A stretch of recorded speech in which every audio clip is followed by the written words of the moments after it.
Hello, my friends. This is Rick Thomas, and you're listening to the Life Over Coffee podcast. Thank you so much for joining me for this episode. I am building a video and doing the podcast at the same time. I'm glad that you are here. If you happen to be watching the video on our YouTube or Rumble channels, if you would subscribe to either one of those channels, I really would appreciate it. And of course, if you're listening by podcast, please make sure that you follow. And then of course our stipulation is that if you benefit from our resources, then you need to share them with 1,000 of your closest friends. I am very glad that you are here. This is episode 410, and the title of this episode is How Can I Know a Person, a Place, or a Thing Will Not Disappoint Me? I want to talk about our number one antagonist, the thing that we are afraid of the most, and that thing is fear. Fear is the most oft appeal in the New Testament, or in the entire Bible for that matter, where you're constantly seeing some kind of refrain that says something like, "Fear not." We are afraid of so many. We are afraid of so many things, and making a mistake is probably at the top of most people's list of things that I don't want to happen because we are afraid. And so the question is, how can I know with absolute certainty that the person that I meet will not disappoint me? The place that I go will not be have a disappointing outcome, or the thing that I do, that it will be the right thing and it will lead to the right result, whether it's a person, place, or thing. The question is, will I be disappointed? Because the underlying question is, or the underlying concern is I am afraid. Now, unfortunately, too many people have experienced hurt too many times. And what happens if we're not careful, if we don't guard our hearts, we can relegate our lives to a lesser life that will keep us. It's a self-reliant way of guarding ourselves from future disappointment. And when I say it's a self-reliant way and a lesser life, I don't mean to put anyone on a guilt trip or to shame anyone, because I know that you can be disappointed so many times that can be the temptation. You'll hear it sometimes when a teenager breaks up with their boyfriend or girlfriend, and they say, "I will never love again," or a person goes through a horrific divorce and they say, "I will never get married again." Well, maybe they shouldn't get married again. I don't know, but we do want to make sure that we don't overreact and we settle for a lesser life that God would not want us to settle, but we settle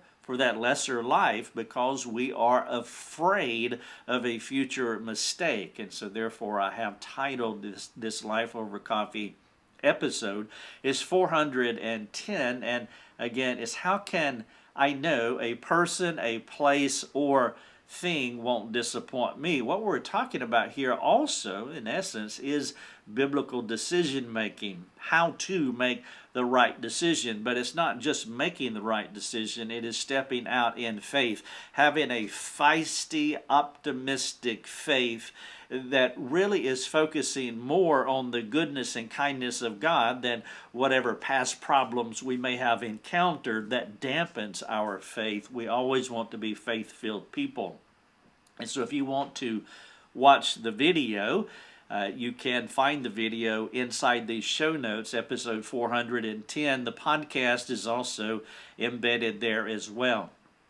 I have a number of other links that are here too. And so if you really want to do some research on fear and faith and disappointment and decision making, then I would encourage you to get on episode 410, the show notes that I have here, and it will really benefit you. But then again, if you're watching by Rumble or YouTube, thank you so much for doing that. You can go in the description of those channels, YouTube and Rumble, and you can get the link that will take you to these show notes, episode 410, and also you'll find it in the description of the podcast. All right, so before I get into episode 410, I do want to give you a couple of updates because people have asked, and I want to do that as often as and appropriately as I can. We are in our rebranding phase, and so we're moving in that down that process nicely, and things are going very well. We have just started the build for our new rebranded website. We started it on April the 25th. That would be 2022, and it's going to take us several months to actually get it built, because in order to rebrand, everything has to change, and we have like 10,000 graphics on our website. Our website is not a billboard that points to something else, like a billboard on the side of the road that points to a factory or points to a business on Circle Drive or Main Street USA. No, our website is the factory. It is the Sanctification Center, and so therefore it is full of resources. And so in order to make any kind of change to our website, it can be a monumental task, and this one is. We are rebranding, we are rebuilding the entire website, removing my name off of it, which is something that I am just extremely excited about, and I'll talk more about that later. I have shared a lot about it in other contexts, but let's just say I'm excited that my name is coming down finally after all these years, and we'll have a name that really represents who we are and more of a team ministry, which is what we have.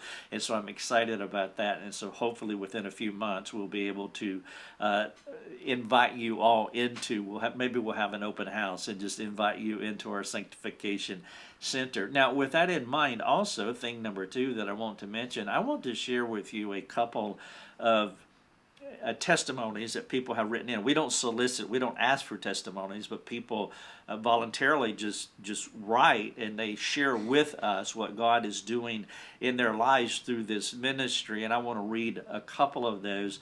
Rachel said this. She said, I recently found your page because someone I follow on Facebook posted one of your quotes. I subscribe to your podcast, Life Over Coffee. Thank you so much, Rachel, for subscribing. Now remember, you need to share that. You need to let 10,000 of your closest friends know that they need to subscribe as well. She said, I subscribe to your Life Over Coffee podcast. I listen to about 3 a day. That's called gluttony, but that's okay. I'm glad that you're doing it. She says, I have learned so much from each one. My husband has also been listening to them. Thank you so much, hubby. And we are both encouraged. I come from a huge family and have shared and told everyone I know about this podcast. Exactly. That's what I want you to do. I just wanted to encourage you by letting you know how much your ministry is blessing us. Rachel, thank you so much for that kind unsolicited testimony. And then Erin wrote this in. She says, thank you for sharing God's work in your life because of your suffering. I praise God for you that through the wisdom and insight He provides in His Word, you have communicated so practically with clarity. I'm thankful you have made this teaching and training accessible to those who are seeking it. And that's really what I wanted to highlight in Erin's encouragement here. Thank you for making this training accessible to those who are seeking it, and that is key. It's really for those who are seeking it, and there are a number of people like Erin and Rachel's husband and Rachel's family. Erin goes on to say, you are doing priceless work and eternal impact. I pray that He continues to faithfully guide this ministry to reach those who need it in His perfect ordaining. Thank you so much, Erin, for that kind note. Also, Rachel, thank you for your encouraging words, too. Now, one of the reasons I share this is because some of you are, all of you are missionally minded. I don't think anybody would be listening to these podcasts or reading our resources if they did not have a missional mindset, that they want to impact lives with the practical message of Christ. But then some of you, not all, but some of you are able to help us to do this, to impact lives like Rachel and Erin. And so those are the ones that I'm speaking to at this moment, because I don't want to guilt trip anybody. I don't want anybody to give to our ministry or to donate financially to our ministry. I don't want you to do that unless you believe that you can partner with us and help us to do exactly what Rachel and Aaron are saying.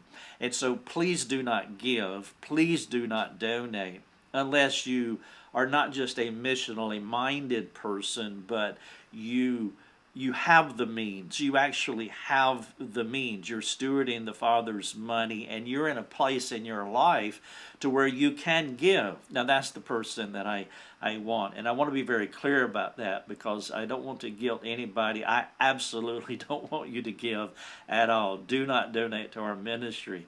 But if you are missionally minded and you are in a place to where you can support our ministry, that's why I wanted you to hear what Rachel and Aaron had to say. And if you're able to support us, just hit the donate link on our website and you can find out how to do that. Rachel and Aaron, thank you so much again for those kind words. Episode 410, how can I know a person, place, or thing won't disappoint me? What the too often hurt person does is they do resign themselves to this lesser life, and when they retract, when they recoil, they don't recognize that by doing that they're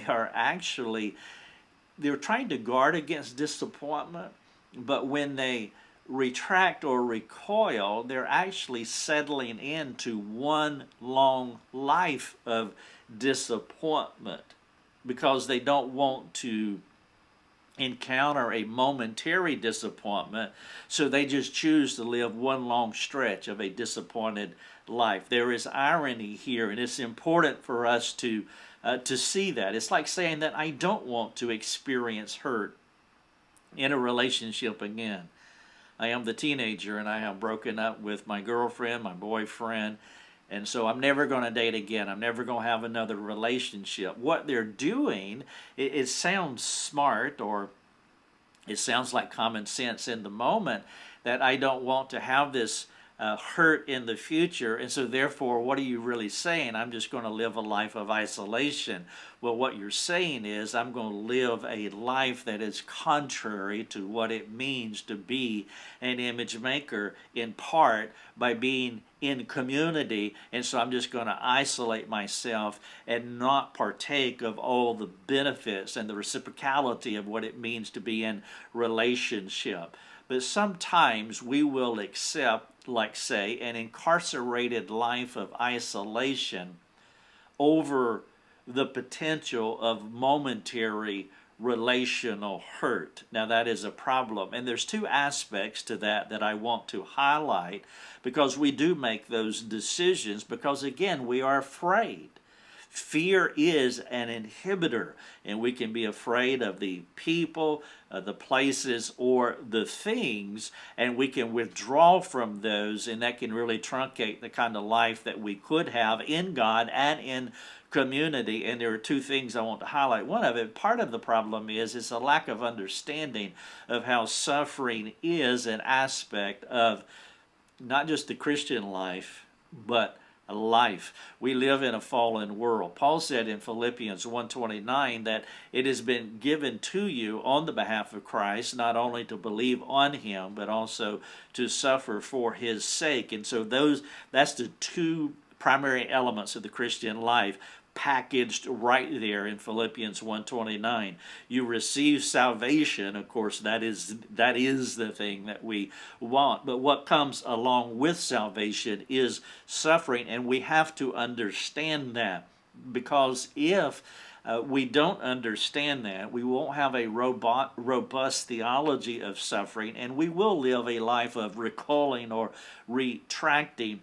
In 1 Peter 2:21, it says that we are to walk in the steps of Christ, that he who suffered, he left us an example so that we might walk in his steps. And so suffering is a part of living in a fallen world, whether you're Christian or non-Christian.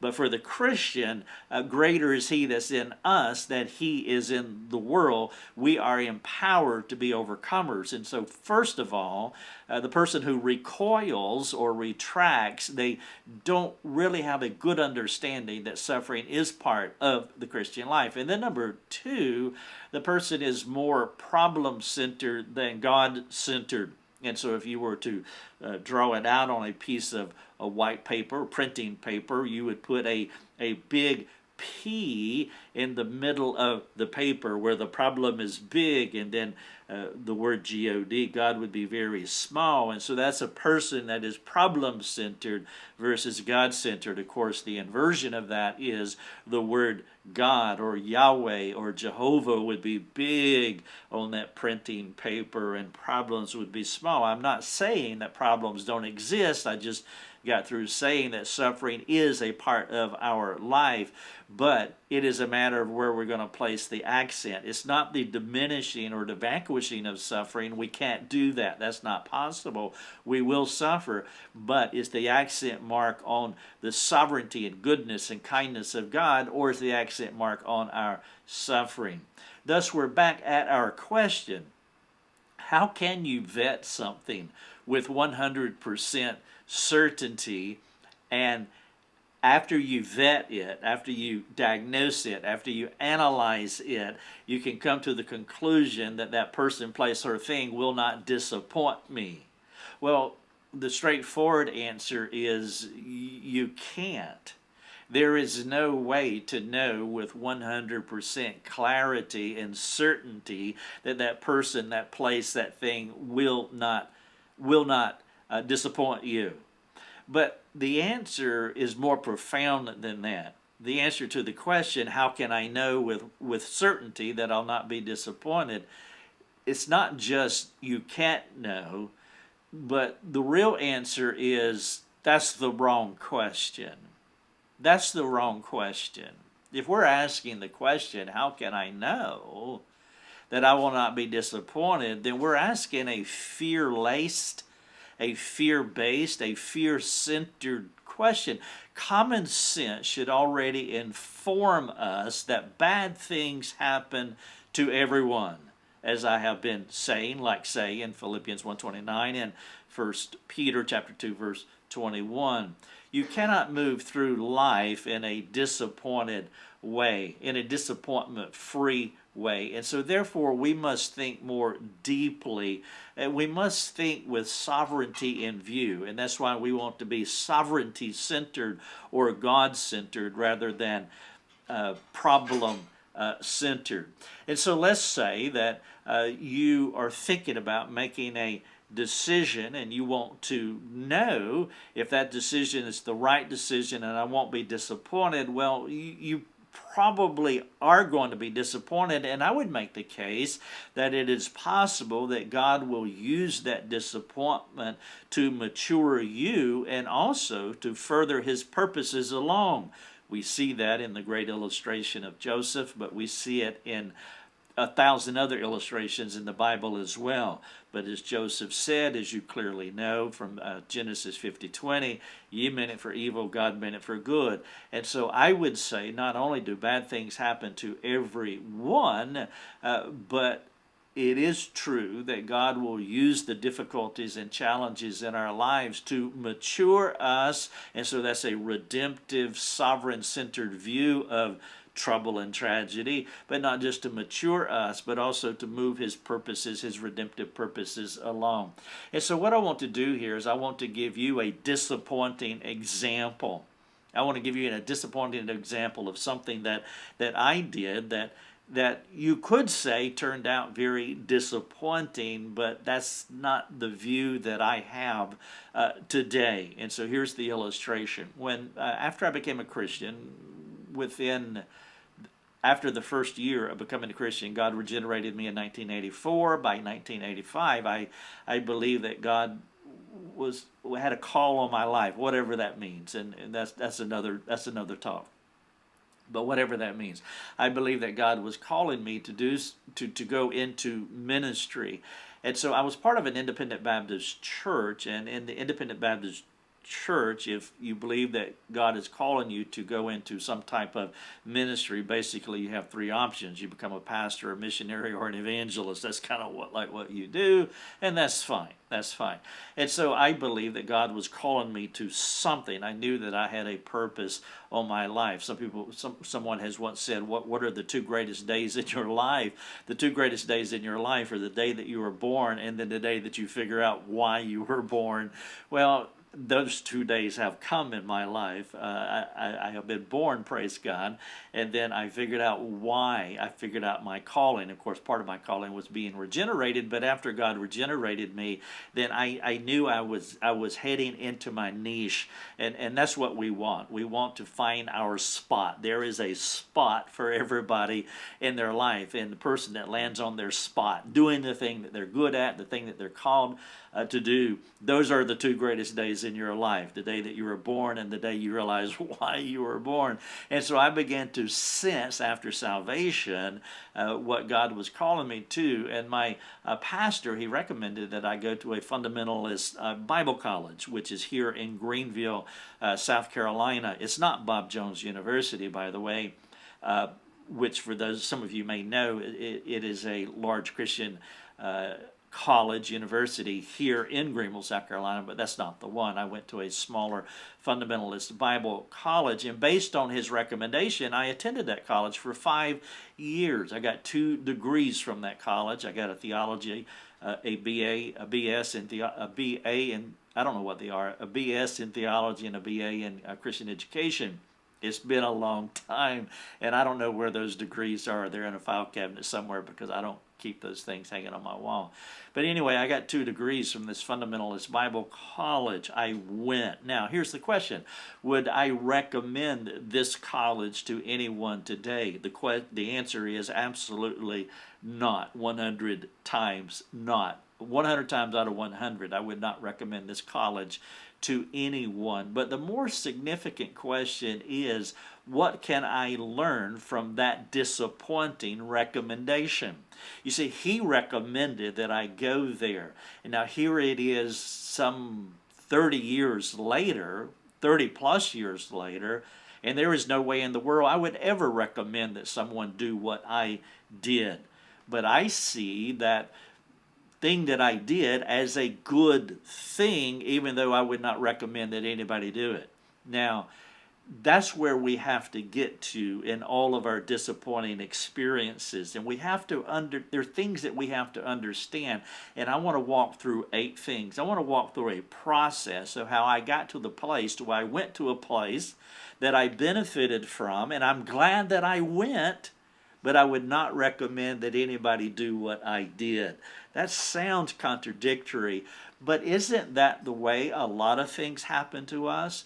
We meet a person, place, or thing. In this case, I went to a place, and it was right at the time, but then as time progresses, we recognize it's not right anymore, and there's no way that I would do it again, or would I suggest that anybody do it again.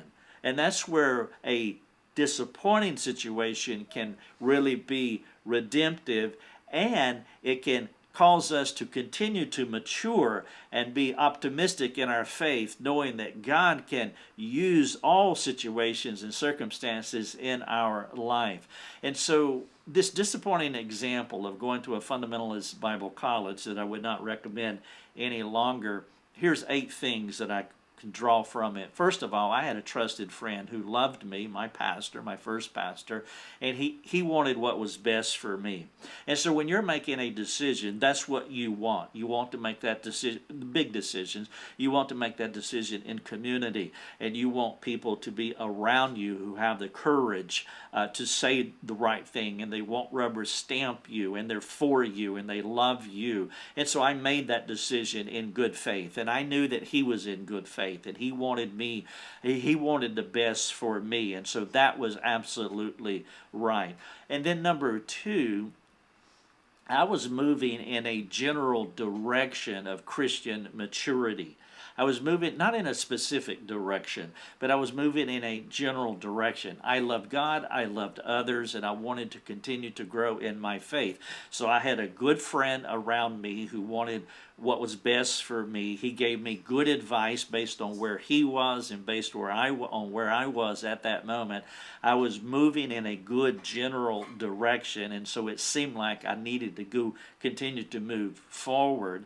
And that is the way that God operates in our lives. We have to work with what we have today. We can't go out in the future and perfectly vet every outcome. You don't want to do that, and of course we can't do that. We have to work with the information that we have today. We have good friends around us who are courageous, who will speak into our lives. We are moving in a good general direction. And then, as we step into those future moments, God adds clarity to our lives. It's like what we like to say, we're always reforming. We make our plans and God orders our steps. And so I made my plans and I moved in that direction, and it was the right thing for me to do.